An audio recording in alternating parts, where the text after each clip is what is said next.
Méfiez un peu, parce que vous avez vu ça sur la palissade du chantier d'à côté, mais méfiez-vous, ça recèle parfois d'œuvres d'art. Et là, on va découvrir une collection. C'est un monsieur qui a quoi? Rassemblé tout ça à lui tout seul, ou il a dit aux artistes, venez chez moi et peignez-moi les murs? Les deux, mon général, si oui. je puis me permettre. C'est-à-dire qu'au départ, il est architecte, donc il n'a rien à voir avec l'histoire.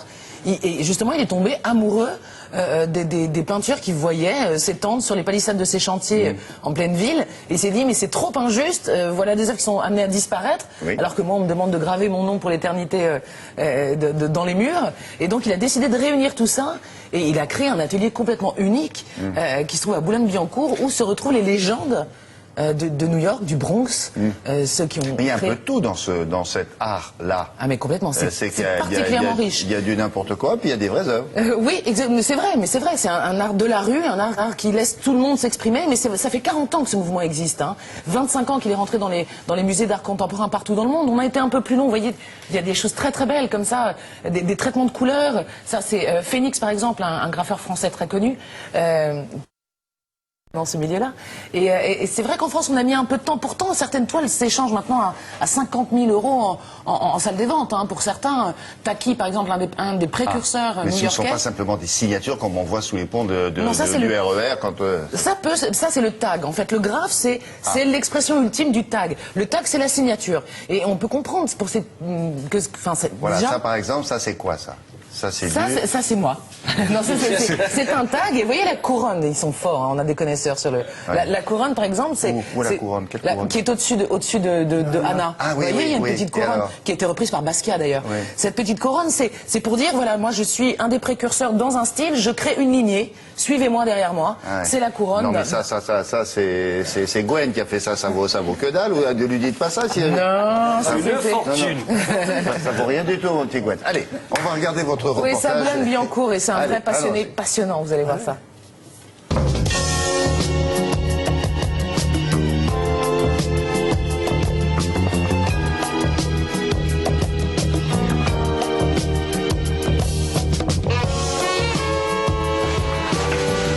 Bonjour. Bonjour madame, vous allez bien? Très bien, merci. C'est une nuit incroyable. Oui, vous êtes à l'atelier du tag où la collection se fait, évolue et continue d'exister. En fait, c'est un art qui pousse comme une nouvelle culture, surtout les murs sont en friche. Dès que les murs sont à l'abandon, eh bien évidemment ils sont envahis par cet art.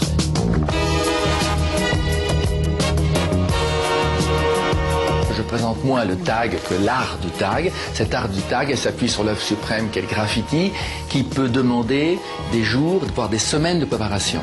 Les esquisses se font sur des cahiers, qui sont des bibles pour les artistes, parce que ça montre l'évolution de leur travail. Ils s'échangent entre différents artistes des conseils sur un enchaînement de 2 lettres, sur une mise en relief, sur une couleur. Alors vous arrivez dans la zone de création, c'est l'espace où les artistes travaillent. Là, c'est Phoenix qui est en train de travailler. Le but, c'est que les gens aillent dans la toile et passent du temps pour essayer de la comprendre. Alors, dans la rue, ils n'ont pas le temps de le comprendre parce qu'ils passent, mais ils ne le voient pas. Il faut avoir l'œil pour reconnaître quelqu'un. Et là, ils ont le temps de se poser, d'essayer de comprendre la calligraphie. Et là, vous avez la chance de rencontrer Quick, qui est une légende, et qui en plus a été un des premiers à venir s'installer ici en venant de New York, et qui m'a aidé également à avoir le contact, et qui a fait venir d'autres artistes de New York ici à Boulogne. Lynn Felton. Nice to meet you.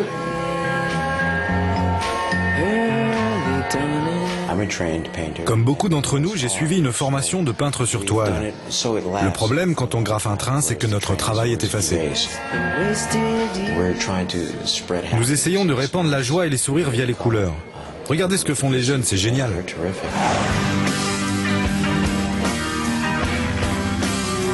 Ils se connaissent tous et non seulement ils se connaissent, mais ils connaissent le grade de chacun, car il y a une hiérarchie généralisée dans cet art et il y a un respect immense de cette hiérarchie. Alors vous le voyez ici, parce que vous avez des traces de leur passage avec des tags, que certains tags sont conservés, d'autres sont taillés, comme on dit, c'est-à-dire qu'un autre artiste est venu le recouvrir, et que finalement, à force de passage, seules les œuvres des plus grands restent, comme ici vous avez le flop de Sin ou le flop de quick.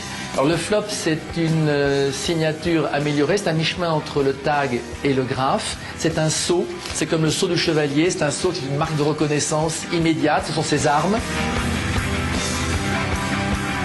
Tout cet art repose sur une sorte de joute chevaleresque, qui est une joute esthétique, qui n'est pas ni dans l'invective ni dans l'injure, mais qui est avant tout dans le fait d'élever son art à un niveau qui fasse qu'il soit reconnu le mieux par les autres, jusqu'à pouvoir utiliser une couronne ou le titre de One ou de First à coller à leur nom pour créer une lignée.